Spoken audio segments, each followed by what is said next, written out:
Samson Mow just exposed the real reason governments fear Bitcoin, not because of price, but because of what happens when people truly understand it.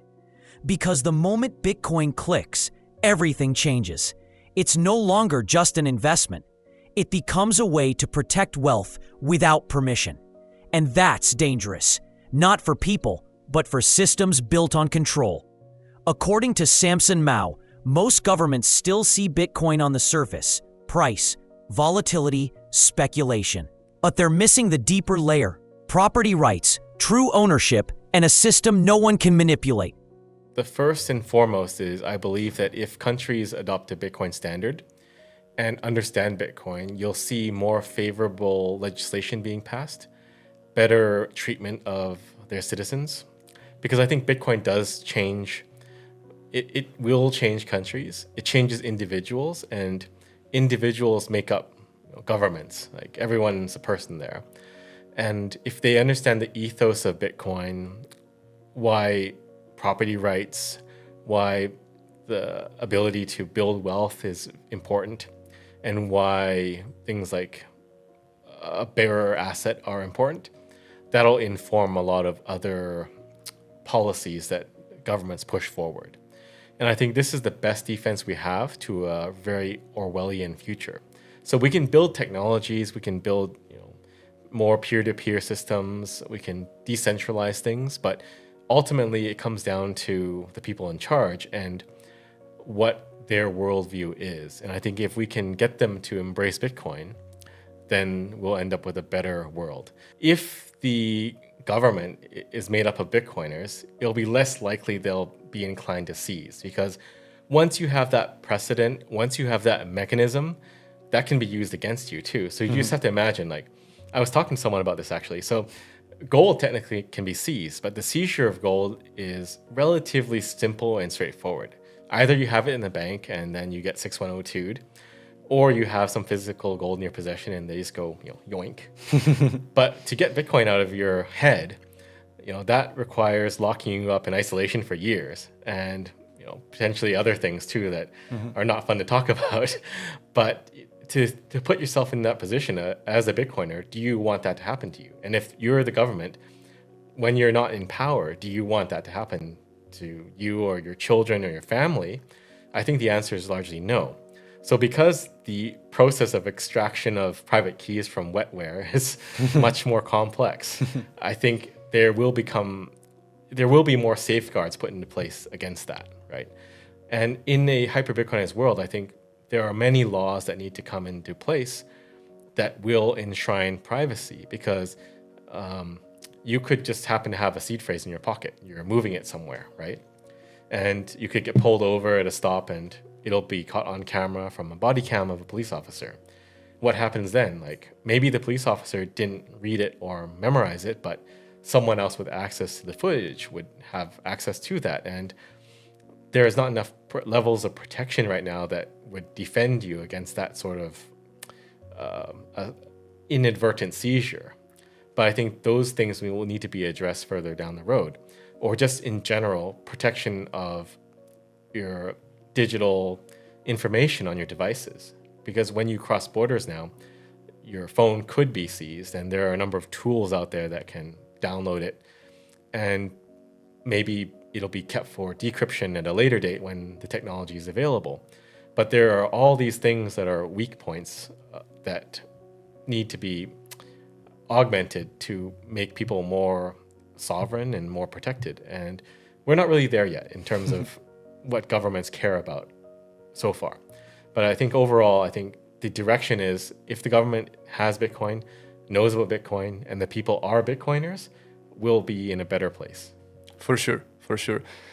In terms of different places that you feel excited about, you already mentioned Bhutan, other places like Thailand, Costa Rica.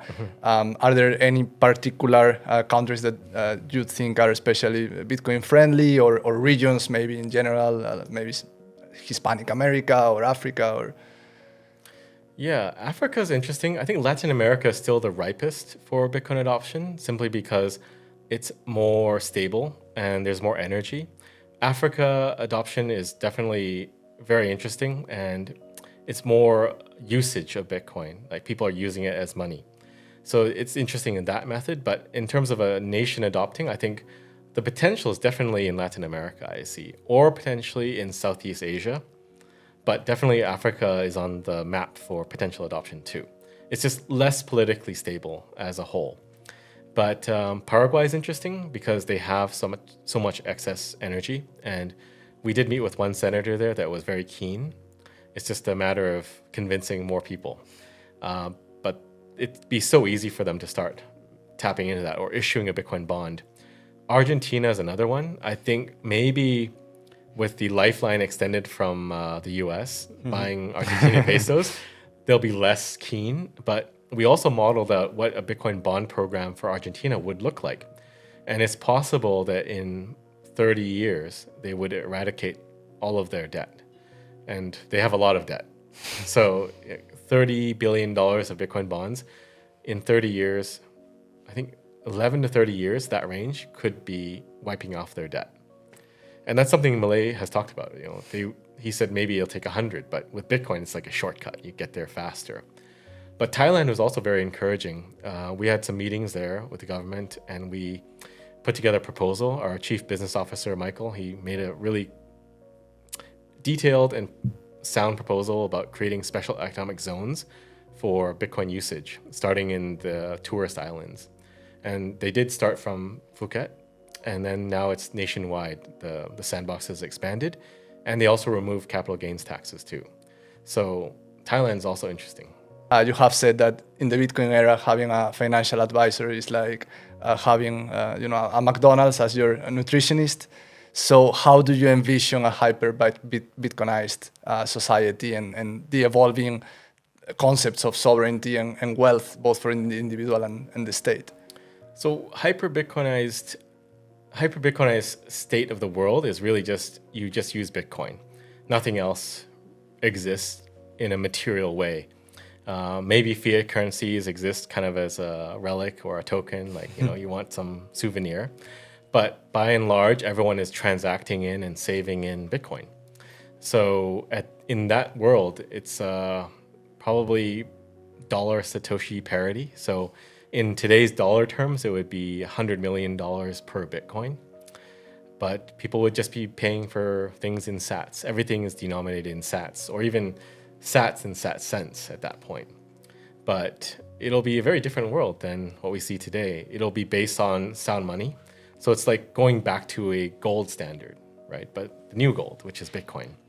So probably less money will be thrown around frivolously. I think people will be more careful about what they spend on, less so on trinkets and throw away things that are not really worth money.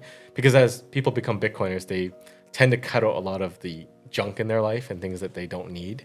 You leave a much simpler life, by and large, and you focus on what matters to you, which is things like family and health and your life.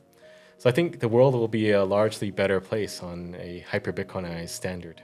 What if the future of money isn't decided by markets alone, but by understanding? Because for Bitcoin to truly reach hyper-Bitcoinization, it's not just about price going up, it's about something deeper. It's about governments, institutions, and people fully embracing the ethos of Bitcoin: ownership, freedom, and trust without permission. Imagine a world where leaders actually understand that, where policies are built around protecting value, not controlling it, where citizens aren't just participants in a system, but owners within it. The real question is, do we ever get there? Will governments adopt Bitcoin fully or resist it until it's too late? That turning point could define the next era of the global financial system. I want to hear your thoughts. Do you believe hyper-Bitcoinization is inevitable or still a distant idea? If this gave you a new perspective, like the video, share it with someone who needs to hear this. And subscribe. I truly appreciate your support, and I'll see you in the next one.